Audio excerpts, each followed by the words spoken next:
उत्तर प्रदेश के पूर्व सीएम कल्याण सिंह की हालत बिगड़ी। कल्याण सिंह का स्वास्थ्य लगातार बिगड़ रहा। कल्याण सिंह को लाइफ सपोर्ट सिस्टम पर रखा गया है।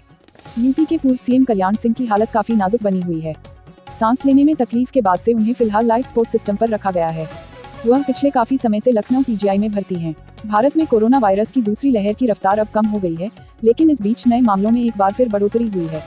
पिछले 24 घंटे में देश भर में कोविड-19 के 42,015 नए मामले सामने आए हैं, जबकि मौतों की संख्या में 3,998 की बढ़ोतरी हुई है। इससे पहले मंगलवार को देश भर में कोरोना वायरस के 30,093 नए केस दर्ज किए गए थे और 374 मरीजों की मौत हुई थी। भारत में कोरोना वायरस से होने वाली मौतों का आंकड़ा 39 दिन बाद एक बार फिर 4,000 के करीब पहुंच गया है और 24 घंटे में 3,998 मरीजों की मौत हुई है। इससे पहले 11 जून को 3,996 लोगों की मौत हुई थी। देश में कोरोना महामारी की दूसरी लहर के लिए जिम्मेदार माने जाने वाला डेल्टा वेरिएंट इसी वायरस के अल्फा वेरिएंट से 40 से 60% तक ज्यादा संक्रामक है। भारतीय सार्स-कोव-2 जीनोमिक्स कंसोर्टियम के सह अध्यक्ष डॉ. एन.के. अरोड़ा ने यह जानकारी देते हुए कहा कि अभी भी देश में रोजाना सामने आ रहे नए मामलों में से 80% इसी वेरिएंट के हैं। इसी वेरिएंट का असर है कि देश के कई हिस्सों में दूसरी लहर का प्रकोप बना हुआ है और कोरोना संक्रमण के प्रतिदिन 40,000 के आसपास नए मामले पाए जा रहे हैं। आगरा में ब्लैक फंगस से ठीक हुए 9 लोगों में दोबारा मिला फंगस। एमआरआई से आया पकड़ में हैरान करने वाली बात यह है कि दूसरी बार मरीज को ब्लैक फंगस के कोई लक्षण नहीं उभरते, कोई परेशानी भी नहीं हो रही। दूरबीन से नाक और साइंस को जांचने और एमआरआई से इनमें ब्लैक फंगस का पता चला। इस तरह के मरीजों की उम्र 40 वर्ष से ज्यादा है।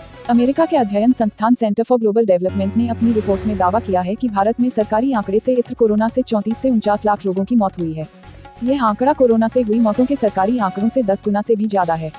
नकली करेंसी तस्कर शरीफुल इस्लाम अरेस्ट। एनआईए टीम ने शरीफुल को कोलकाता से दबोचा। ट्रांजिट रिमांड पर लखनऊ आ रही है एनआईए।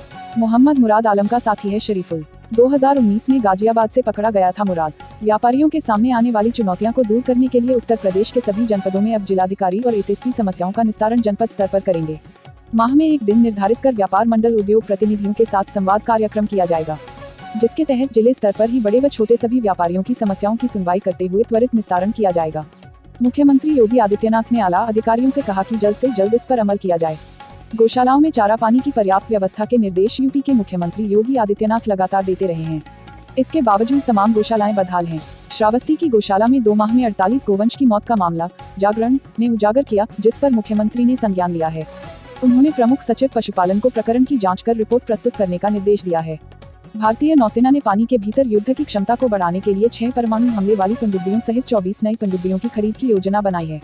वर्तमान में नौसेना के पास 15 पारंपरिक पनडुब्बियां और 2 परमाणु क्षमता से संपन्न पनडुब्बियां हैं। हिंद महासागर में अपनी सैन्य क्षमता बढ़ाने के चीन के प्रयासों के मद्देनजर नौसेना अपनी सभी क्षमताओं को बढ़ाने पर ध्यान दे रही है।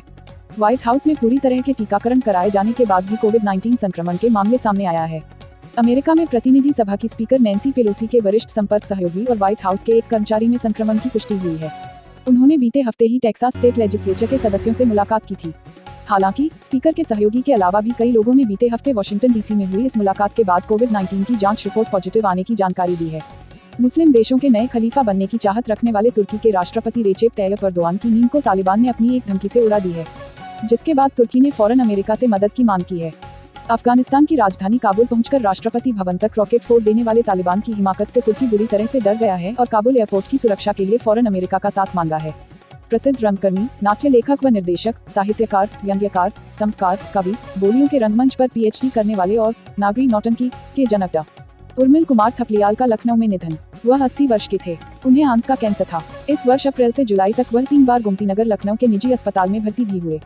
यूपी के सुल्तानपुर रेलवे स्टेशन परिसर के बाहर मिला बैग। संदिग्ध बैग मिलने से मचा हड़कंप। पुलिस और प्रशासन मौके पर पहुंचा। बम निरोधक दस्ता भी मौके पर पहुंचा। बैग की जांच के बाद बैग में बैटरी मिली। सुल्तानपुर जंक्शन के बाहर का मामला।